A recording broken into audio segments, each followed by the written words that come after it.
sorry to say, is crazed conspiracy theory madness.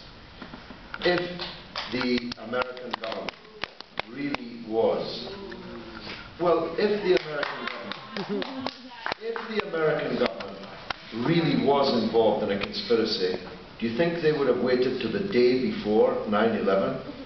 Do they think they would have transferred $100,000 by a cable that you could know about here in Montreal? I mean, get real. This is absurd. The people who carried out 9/11 were the 19 people who went to the United States and trained as aircraft pilots, who were on the airplanes, who were on CCTV getting on the airplanes. The people on the airplanes are all dead. If you're saying that Al-Qaeda was brought into being by imperialism, not only is that true, but I said it just half an hour ago. But that's not the same thing as saying that there was a meeting the day before 9/11 involving the Vice President of the United States, the Chief of the Pakistani ISI, after which the Chief of the Pakistani ISI wires $100,000 to Mohammed Atta. Would be a bit late to wire $100,000 to Mohammed Atta because the next day he flew into the Twin Towers. You're just going off down these blind alleys, these wild goose chases.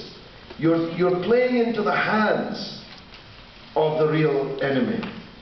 They think you are. You're acting as if, and the public outside will believe that you're insane when you come out with these kind of things.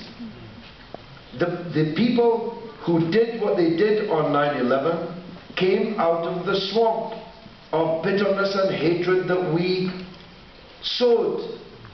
That's enough.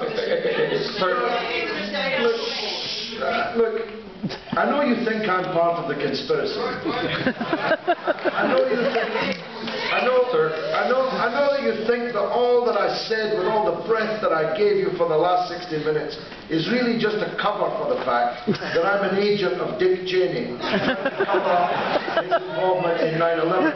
But I'm sorry, it's just insane what you're saying, and you really shouldn't say it.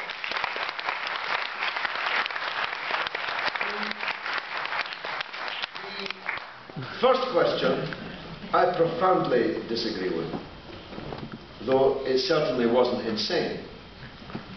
But it flies in the face of the attitude taken by revolutionaries to all other anti-colonial struggles. Mandela did not say that when the apartheid system collapsed, the settlers must go back to the European countries from which they came. On the contrary, he said that you have acquired national rights by virtue of the fact that you were born here, that maybe your parents were born here, maybe your grandparents were born here, maybe your great-grandparents were born here.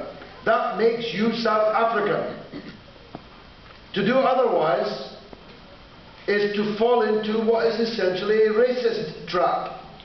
That only someone with a genetic tie to a piece of land going back thousands of years can ever become a legitimate resident or citizen in that country. If that were to be true, not one person in this hall except the Mohawk brother would have any right to be here.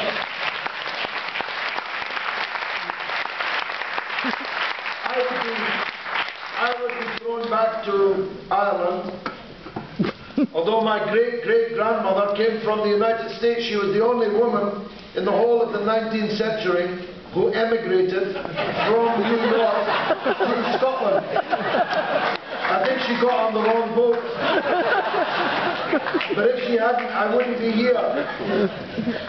The difference between us and the racists is we don't believe in DNA being the determining factor. We believe in human scale, humankind, human rights. So, what I say, I believe in.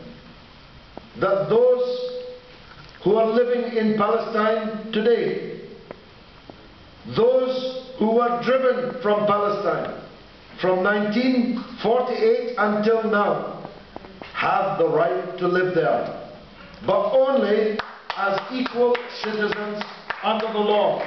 Not in a Jewish state, not in a Muslim state, but in a democratic state where every person is equal one of the other.